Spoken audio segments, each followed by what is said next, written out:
Merhaba arkadaşlar, nasılsınız? Nasılsınız? Hoş geldiniz, teşekkür ederiz. Merhabalar. Biz mümkün oldukça fazla sizin gibi çok değerli, kıymetli arkadaşlarla bir araya geliyoruz.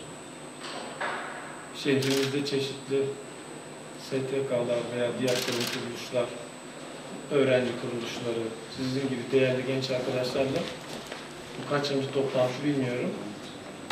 Bir araya gelmemizin amacı sizlerden bize yönelebilecek talepleri dinlemek, yerine getirebileceklerinizi getirebilmek veya sunabileceğiniz projeler, bundan sonra yapabileceğiniz iş ve işlemler nelerse onlara katkı sağlayabilmek.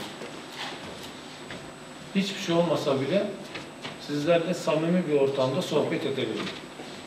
Bu amaçla toplanıyoruz ve bunu da çok önemsiyorum. Tanışalım, sohbet edelim, sorularınız, talepleriniz nelerdir bunları dinleyelim. Gençlik merkezde çok iyi şeyler yaptınız, çok iyi etkinlikleriniz var. Sokak hayvanları için yaptıklarınız, bizzat ben de bu sokaktaki hayvanlar için ondan yararlanıyorum. Yani çok seviyorum o konuda belediyemizi, çok çalışıyor. Ali Ensar, soyadım Aytürk. Uğur okullarında okuyorum, 10. sınıfım. Hedefim eczacılık. Öncelikle yaptığınız çalışmalar için teşekkür ederim. Özellikle Evi Anam bir ayda yardım etmiştiniz. O projenizi çok beğendim. Bizim kitaplarımız yetersiz. Hem kitaplarımız hem kitaplarımız.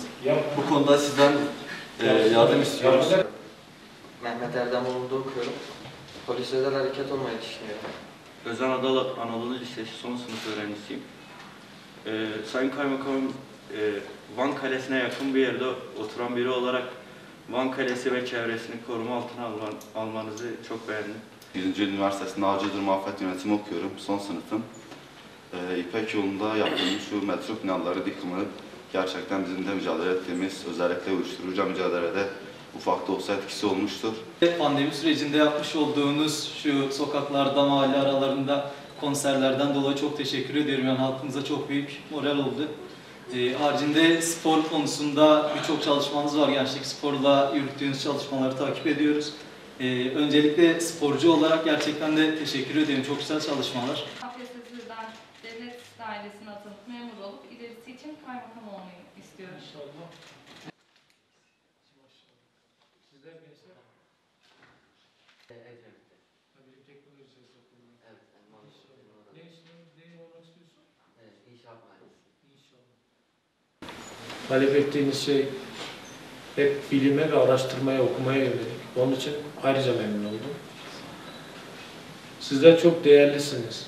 Memleketimiz için, ülkemiz için, aileleriniz için, bizim için.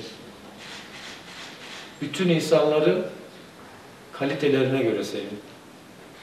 Bizim beklentimiz sizden bu. Fikri, zikri ne olursa olsun hiç önemli değil. Ben hep bunu gördüm. Daha öncesinde belki farklı şeyler arıyorduk insanlarda ama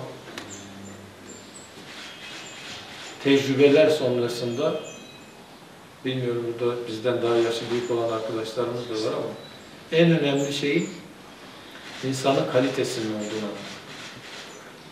Hayatımızda hep kaliteli insanlar olsun. Değerli insanlar olsun. Bir tane dahi hiç olmasa bile olmasın.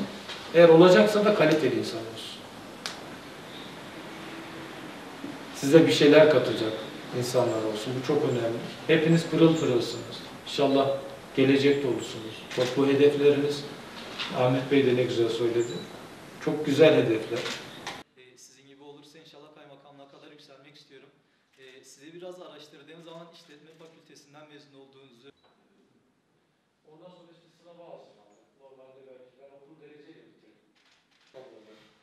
Yani aklımdan demeyin zaten oldu da bizim onun için söylemiyorum yani Allah'tan.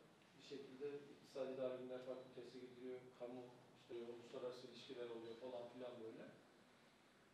Sınavla. Önceden şurada giriyor, işletmecide, iktisatçıda, maliyecide, ekonomide her şey giriyor. Yeni şimdi pedereciler bile giriyor herhalde. Bilmiyorum da bir şeyler daha geliyor. Dinle korkuyor. Yok. Bu çok olacak bir şey değil bizde de mesela. Gelen herkesi annen baban gibi, komşun. Biraz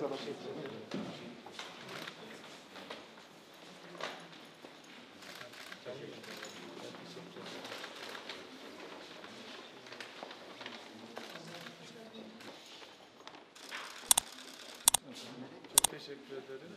Sağ olun.